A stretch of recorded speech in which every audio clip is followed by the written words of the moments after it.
Why, hello, fellow wizards.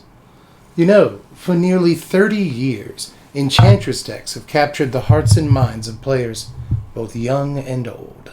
In fact, one of the first cohesive decks I ever built was a Verduran Enchantress deck in the summer of 1995. Because looking at you, girl, I miss you. And ever since then, myself and a number of other Enchantress lovers out there have gotten excited for each new Enchantress card that's come out. We all popped for Argothian Enchantress in 1998 like Stone Cold Steve Austin's music had just hit, and that didn't really go too many places outside of Commander, which is a format, it seems, for Enchantress players. Commander players seem to be the lucky few who get to actually play cool Enchantress decks like Daxos and awesome Orzhov, Enchantment Legends, so you know I have to love that, but there's also Sithis and Tuvasa, and you get to play cards like Sigil of the Empty Throne, and they actually do cool things for you, but in Standard, we just haven't been able to play Enchantress. Like, ever, really. We've had some close calls with things like Starfield Mystic, and All That Glitters was a fun card to play with, but they were just never truly competitively viable cards. But today, us Enchantress players may finally be able to raise our heads, to come out of the dark of Commander, where we're having all of the fun in the world, and finally win some competitive games of Standard, because I like fun, but I also like to win. So today, ladies and gentlemen, in Standard, I can finally show you a deck that is competitive, strong, and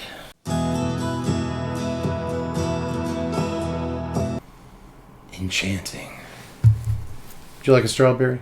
And I'm your favorite Magic Channel's favorite Magic Channel. Best believe that the professor go bananas for my deck techs. I come correct like a porn star, slicing up all these other suckers with my sword mark. And Sexy Dev is back to look at green-white enchantments in a brand new format. The first deck tech of Kamigawa Neon Dynasty. And with the meta wide open, we decided to look at green-white enchantments. Because despite all the new ninjutsu cards and all the new artifact stuff for that matter, there's almost no deck in this new format that got more new cards than Enchantress. We're going to talk about it at length, but before we really get into it, make sure you like, subscribe, share the video around. I know nobody does that anymore, but hey, first deck tech of the season, first deck tech after the heart infarction, the incident, so I'm feeling strong. I want as many people to know it as possible, so get this video around. And also, new and improved for your benefit, now we have timestamps. Check that. Look at that. That's handy dandy. Yeah, some new stuff on that list. Look at that menu. But anyway, let's go ahead and start with our Enchantress creatures. We got not one, not two, but really like 3 of these in this one set. And they're all like actually pretty cheap and easy to come across. But let's start with Generous Visitor. I've never had a Generous Visitor. I wonder how that goes. Oh, hey. Hey, what's going on, man? Hey, we were in town, had an extra piece of pizza. Thought maybe you'd want a slice. Oh, yeah, I mean, there's no, like, box or anything, so that's weird, but I like pizza, I'll take it. I had a feeling, man. Oh, and by the way, I figured while we were coming over, might as well give you these super nice shoes. I know we're the same size because we're the same person, so I thought you might want those. And we got to get out of here, but hey, before we go, you might as well go ahead and take my bank card. Here you go.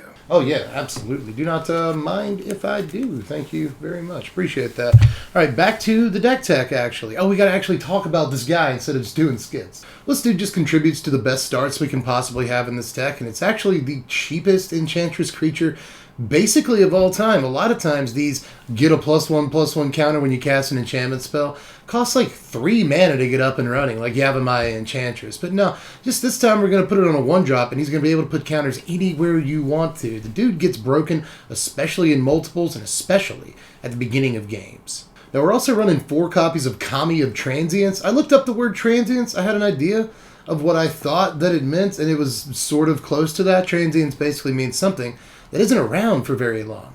And that's kind of weird, given that this card keeps coming back over and over. It's basically always on the table, so I think it's a bit of a misnomer, but it's really good against sweeper effects and just like basic removal in the first place. We've got a fair number of enchantment creatures in this deck, so if an enchantment creature goes to the graveyard the same turn as a Kami of Transience, you just get your Kami back. Earlier today, I played a game where I got all 4 copies of Transience back from my graveyard at the end of turn after my opponent cast a Meat Hook Massacre. Also really worth noting, as in it comes up all of the time, that when it dies with an aura on it, it gets to pop back to your hand at the end step because an enchantment went to the graveyard. And again, this happens constantly. Now, another new card that we got in this set that you might actually be like super surprised that we're playing is a 4-of Hotshot Mechanic. Now, Fox McCloud is a decent card. It's a little Savannah lines. It's got a broken up smash, and we probably need to nerf the down B. But why is it in this deck? A lot of the games where we weren't getting Generous Visitor were just resulting in super awkward turn 2 and 3s. So I just didn't much care for that. I wanted another 2-drop, and at least Hotshot Mechanic procs Michiko's Reign of Truth, which is the real reason I'm playing that 1-drop. But Michiko's Reign of Truth is maybe, possibly, I'm serious here, the best card in the deck. And making sure that you have decent turn 2 runs with it is a nice thing to be able to do. But honestly, when you play this card on turn 4 or 5, usually that's when it's at its best. I know that sounds weird because, you know, you want to get to the creature part of it as quickly as possible. But that's not always true. A lot of the time, once you've had time to develop your board and you've got a big old trampling Kami of Transience or something like that, then you throw down a Michiko's Reign of Truth, and suddenly that Kami of Transience get like +7/+7 or whatever. And you just get through for literally all of the damage. Just count it however much you want. And you get to do this 2 turns in a row. That's a pretty good. And then, by the way, when that's over, again, you get a huge guy. And usually it is very big because you've had a couple of turns to start playing stuff. So just the fact that you do get the awesome creature at the end of this, for an investment of 2 mana, you often start out at a 4/4 or a 5/5. And that's kind of a busted card, but in the meantime, it gave you a bunch of power and toughness on an attacking creature that often has trample or lifelink or something. So that is also pretty stupid good. Really and truly the best reason to play the deck. Unequivocally, a lot of people are into this deck because of cards like Hallowed Haunting and stuff like that. Personally, might as well go ahead and let you know this 20 minutes into the video or wherever we are now, that Hallowed Haunting is not in the main deck of this best of 3 deck. But once we get to the sideboard, you'll see it. And once we get to the best of 1 list, you'll also see it there. But again, I favored speed in this list, and a lot of times that means getting a Generous Visitor big or a Kami of Transience big in the early game, slamming a Michiko's Reign of Truth, and just winning the game that turn happens all the time. So this might be the best reason to play this deck, but not the only reason, because around every corner there are little pieces of magic. Let's look at Jukai Naturalist next. You see, Naturalist is the other best reason to play this deck, mostly because it can make a Michiko's Reign of Truth just cost the 1 white mana to cast, but it also makes all of our removal much cheaper to cast, and a number of our creatures cheaper to cast too. So on turn 2, if you can stick a Jukai Naturalist, and then on turn 3 play, I don't know, 100 things, which happens all the time, then suddenly the card has basically earned its mana value back, sometimes more than its mana value back. So at that point, if they kill it, kind of don't care because you just played 2 or 3 enchantments on turn 3. But if you don't feel like it's safe to play it on turn 2, it's also perfectly natural to play it on turn 3 and then immediately play, say, a Spirited Companion, which we're also running 4 copies of. Again, Companion is one of the goodest boys in the deck. When you got a Naturalist out, again, this only costs 1 mana to get a 1/1 and draw a card. On a lot of turns, it's going to help keep you fueling, right? You play this, you draw another enchantment, you get another +1/+1 counter off of a card like Generous Visitor or Kami of Transience, or you get another +1/+1 for when you finally drop that Michiko's Reign of Truth off. So Spirited Companion, again, maybe possibly the best card in the deck. Every card is the best card in the deck. You're such a good boy. This is the first time you've ever been on camera, and you're such a good man for it. What a soldier. You don't even know what's going on. The world is so big. This is Ham, by the way. His name is Ham.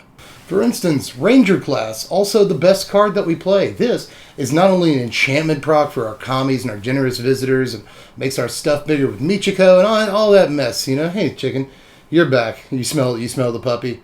Was the puppy here just a moment ago? We even have enough creatures to where it's usually worth paying 4 mana if you got nothing else to do. Then suddenly you can start just riffing dudes off the top of your library. Ranger class pretty much does everything. Best card in the deck. But let's look at 2 cards that are probably not the best cards in the deck, but they definitely have their place. We're playing a couple of runes here, believe it or not. We're playing 2 copies of Rune of Sustenance and 2 copies of Rune of Might. Now I know Rune of Sustenance might look a little sus, pause for effect, in the deck.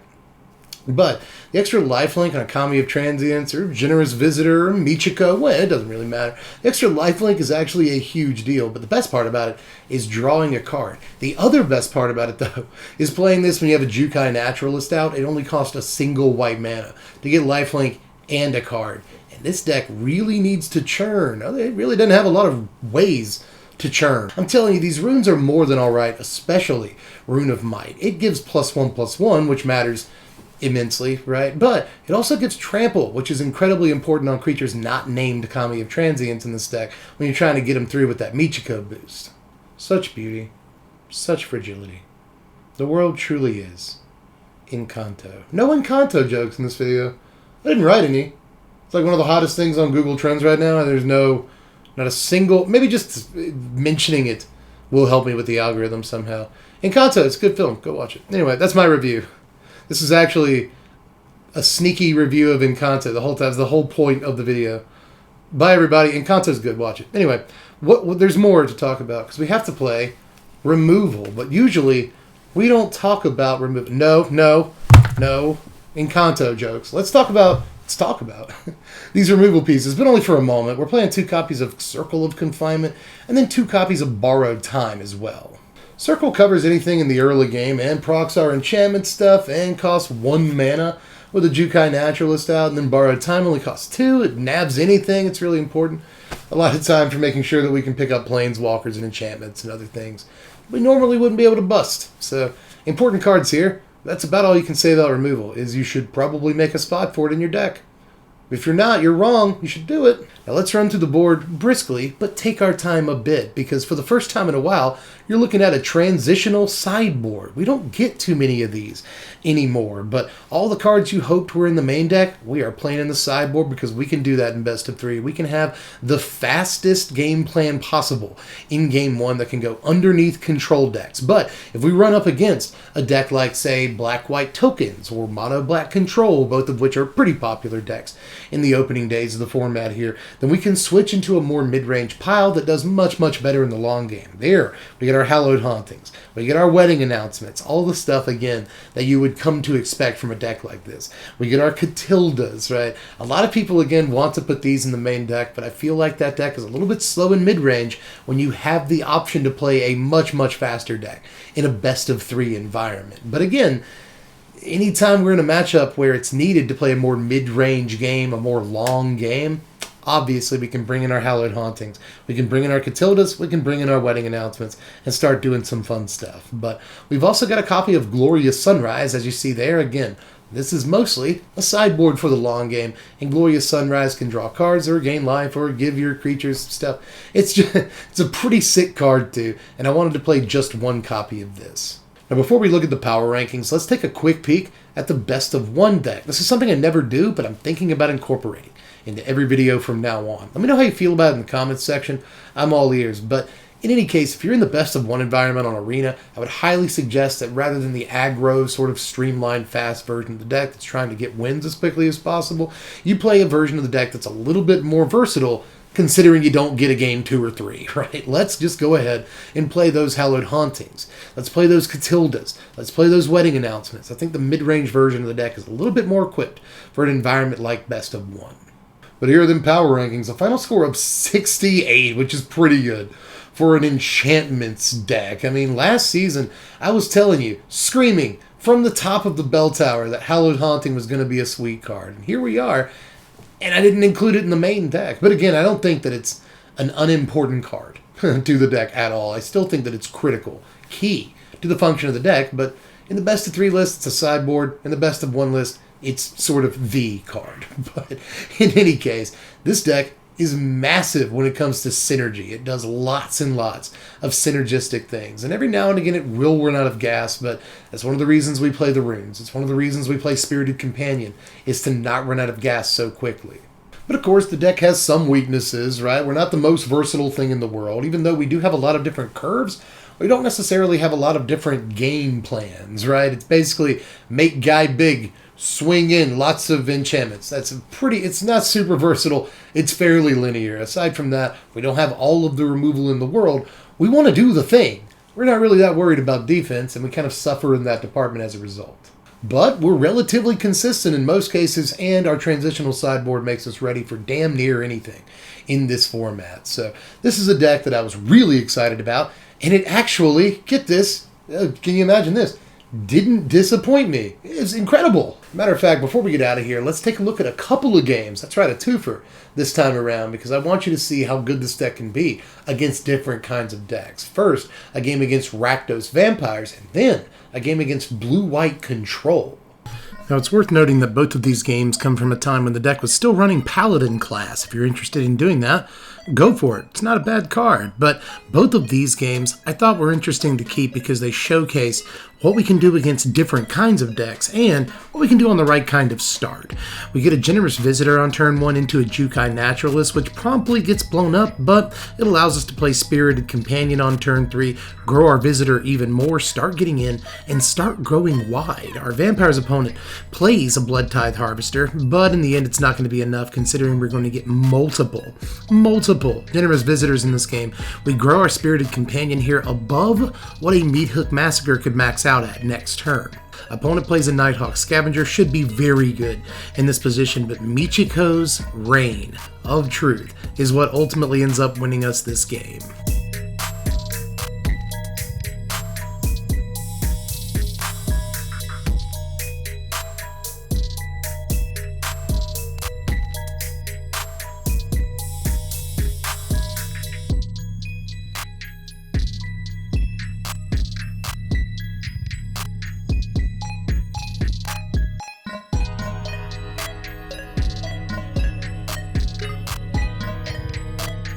In Game 2, we're up against a Blue-White Control deck. Now, we have the luxury of being on the play here, but we also get another game where we get tons and tons of Generous Visitors, and it really goes to show how quickly it can get out of hand, even in the face of removal, like Fading Hope.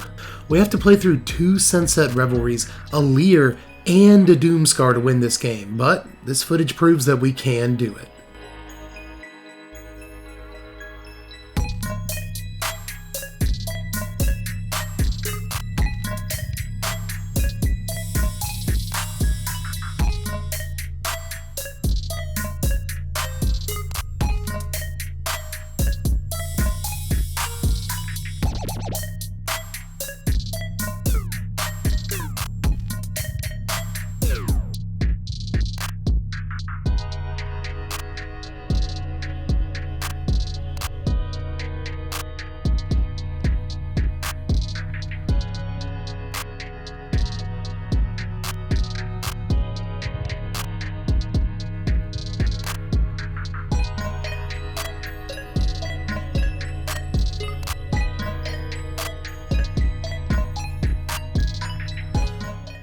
Good game, opponent. But that is all I've got for this one, y'all. I hope you enjoyed the first deck tech of the season. I got a lot more where that came from, and I've got a lot to say about this set, this environment. Standard's looking good, and I got a lot to say about that too. And I got a few cards that I want to put out videos on, just specifically standout videos about those cards. I want to do a video about Homeland. I want to do a video about what planes I want to return to. There's all kinds of content I've got up my sleeve. So if you enjoyed this content, remember to like it and subscribe for the next project. Aside from that, you can watch me play some Magic over on Twitch, where we have a little bit too much fun a lot of the time. It's slightly criminal, but aside from that, you can also support me on Patreon if you want me to keep making better and better videos, like I hope this one came across as. But for now, adieu, adieu, parting is such sweet sorrow. Make sure you go down there in the comments section, the sideboard, and let me know how you felt about this deck and this deck tech and all of this stuff, and make sure that you just like rip me a new one for not playing Hallowed Haunting in the main deck. I don't think it's the best idea in the world. I really don't. But anyway, let me know how you felt about all the stuff, and I will catch you cats later. I'm Deb from The Place. Thanks for watching, Wizards. Spread love and be kind. Smolder.